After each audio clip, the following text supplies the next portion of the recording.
Chapter 14. Nothing happens. It's a miracle. Smooth sailing. I never appreciated that term until I'd actually had some. The next 2 days were shockingly, perversely uneventful. The sky remained cloudless, the winds gentle and cool. The sea stretched in all directions like green silk, reminding me of pictures my mom used to show me from her favorite artist team. This couple, Christo and Jean-Claude, who worked outside and wrapped entire forests, buildings, and islands in shimmering cloth. It looked like they'd turned the North Atlantic into one huge art installation. The big banana sailed merrily onward. Our yellow oars turned by themselves. The sail tacked and jibed as needed. When I told the crew we were going to Jorvik, Halfborn grunted unhappily, but whatever he knew about the place he wouldn't share. At least the ship seemed to understand where we were heading. The second afternoon, I found myself standing amidships with Mallory Keene, who'd been acting even more disgruntled than usual. "I still don't understand why Blitz and Hearth had to leave," she grumbled. I had a sneaking suspicion Miss Keene had a crush on Blitzen, but I was not brave enough to ask. Every time Blitz visited Valhalla, I'd catch Mallory checking out his immaculate beard and perfect outfit, then glancing at Halfborn Gunderson, as if wondering why her boyfriend/ex-boyfriend/re-boyfriend/ex-boyfriend couldn't dress so nattily. "Njord swore it was necessary," I said, though I'd been doing little else but worrying about Blitz and Hearth. "Something about maximizing our time." Mallory waved at the horizon. "Yet here we are, sailing and sailing. Your grandpa couldn't have just zapped us to Jorvik? That would have been more useful." Halfborn Gunderson walked by with a mop and bucket. "Useful," he muttered. "Unlike some people." "Shut up and swab!" Mallory snapped. "As for you, Magnus, I warned you about taking Loki's bait. And what did you do? Stepped up and volunteered for flighting. You're stupid as this, berserker!" With that, she climbed to the top of the mast, the most solitary place on the ship, and proceeded to glare daggers at the ocean. Halfborn mumbled as he swabbed the deck. "Red-headed Irish vixen. Pay her no mind, Magnus." I wish we didn't have to make our voyage while the two of them were feuding. Or while Sam was fasting for Ramadan. Or while Alex was trying to teach Sam how to foil Loki's control. Come to think of it, I wish we didn't have to make this voyage at all. "What's Mallory's history with Loki?" I asked. "She seems..." I wasn't sure which word to use. Worried? Resentful? Homicidal? Halfborn nodded his shoulders, making the serpent tattoos undulate across his back. He glanced at the top of the mast as if considering more curse words at Mallory's expense. "Not my place to say, but being baited into doing something you later regret. Mallory knows about that. It's how she died." I thought back to my first days in Valhalla, when Halfborn had teased Mallory for trying to disarm a car bomb with her face. Her death must have had more to it. She'd been brave enough to attract the attention of a Valkyrie. "Magnus, you've got to understand," Halfborn said. "We're both heading toward the places where we died. It may be different for you. You died in Boston, stayed in Boston. You haven't been dead long enough to see the world change around you.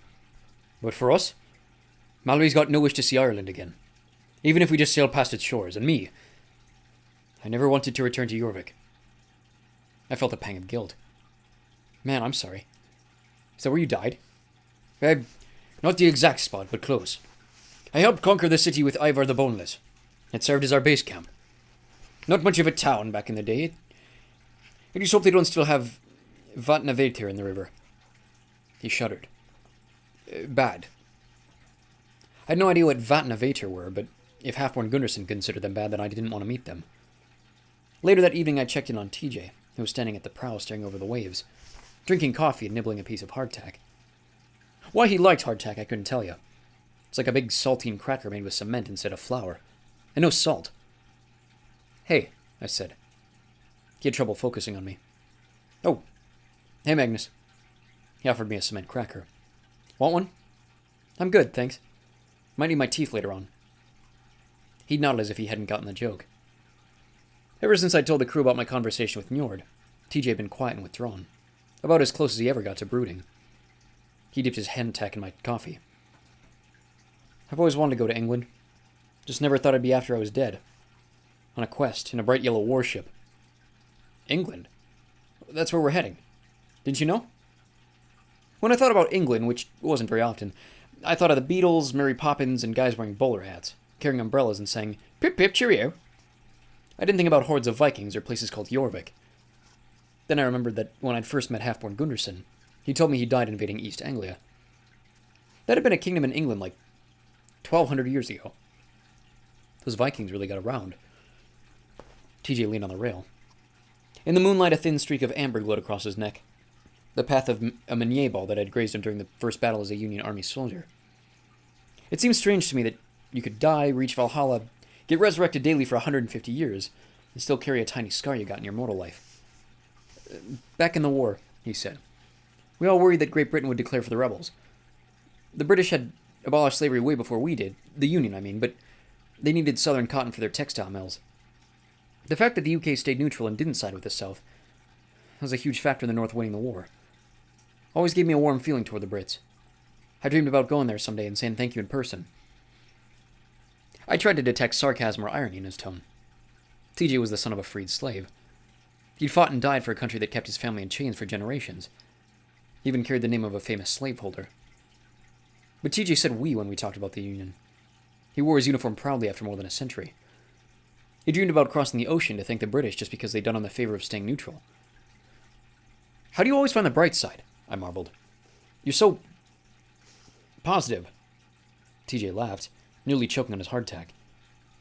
Magnus, buddy, if you'd seen me right after I got to Valhalla... Nah, those first few years were rough. Union soldiers weren't the only ones who made it to Valhalla. Plenty of rebels died with swords in their hands. But Valkyries don't care which side of the war you fight on, just how just your cause is. They look for personal bravery and honor. There. Just a hint of disapproval in his voice. First couple of years I was in Unheri, I saw some familiar faces come through the feast hall. How'd you die? I asked. The real story. He traced the rim of his cup. Told you. Charging the battlements at Fort Wagner, South Carolina. Well, there's more to it. A few days ago you warned me about accepting challenges. You talked like you had personal experience. I studied the line of TJ's jaw, the tension bottled up there. Maybe that was why he liked hardtack. It gave him something difficult to grind his teeth against. A Confederate lieutenant singled me out, he said at last. I have no idea why. Our regiment was hunkered down, waiting for the order to charge the battlements. The enemy fire was withering. None of us could move. He glanced over. Then this Reb officer stood up on the enemy lines, pointed right across no man's land with his sword, right at me, like somehow he knew me. He shouted, well, you can guess what he called me. Come out and fight me man to man. Which would have been suicide. I mean, I prefer to think of it as a hopeless display of bravery. You mean you did it? His coffee cup trembled between his hands. The piece of hardtack in it started to dissolve, expanding like a sponge, brown liquid soaking into the white starch. When you're a charioteer, he said, you can't turn down a personal duel. Somebody says fight me and you do it. Every muscle in my body responded to that challenge. Believe me, I didn't want to go one-on-one with that guy, but he'd obviously been thinking of a word other than guy. But I couldn't refuse. I went over the top, charged the Reb fortifications all by myself. I heard later after I was dead that my action triggered the offensive that led to the fall of Fort Wagner. The rest of the fellows followed my example. Guess they figured I was so crazy they better back me up. Me? I just wanted to kill that lieutenant. I did too. Jeffrey Toussaint. Shot him once in the chest, then got close enough to jab my bayonet right into his gut. Of course, by then the Rebs had shot me about 30 times. I fell in the ranks and died smiling up at a bunch of angry Confederate faces. Next thing I knew, I was in Valhalla. Odin's undies, I muttered. Which was a curse I saved for special occasions. Wait, the lieutenant you killed, how'd you learn his name? TJ gave me a rueful smile. Finally I understood. He ended up in Valhalla too. TJ nodded. Floor 76. Me and old Jeffrey, we spent about 50 years killing each other over and over again. Every day. I was so filled with hate. That man was everything I despised and vice versa. I was afraid we'd end up like Hunding and Helgi. Immortal enemies still snipping at each other through thousands of years. But you didn't? Well, that's the funny thing. Eventually I just got tired of it. I stopped looking for Jeffrey Toussaint on the battlefield. I figured something out. You can't hold on to hate forever. It won't do a thing to the person you hate, but it'll poison you. Sure enough. He traced the meunier ball scar with his finger. As for Jeffrey, he stopped showing up in the feast hall. Never saw him again. That happened to a lot of the Confederate Einherjar. They didn't last. They locked themselves in their rooms and never came out. They faded away. TJ shrugged and continued. I guess it was harder for them to adjust. You think the world is one way, and you find out it's much bigger and stranger than you ever imagined. If you can't expand your thinking, you're not going to do well in this afterlife. I recalled standing with Amir Fadlan on the roof of the Sitco building, cradling his head and willing his mortal mind not to fracture under the weight of seeing the Bifrost Bridge and the 9 worlds. Yeah, I agreed. Expanding your brain hurts. TJ smiled, but I no longer thought of it as an easy smile. It was hard won, as courageous as a solitary soldier charging enemy lines. You've accepted your own personal challenge now, Magnus. You're going to have to face Loki one-on-one. There's no going back. But if it helps, you won't be charging those fortifications by yourself. We'll be right there with you. He patted my shoulder. Now, if you'll excuse me. He handed me his coffee and hardtack soup like it was a fantastic gift.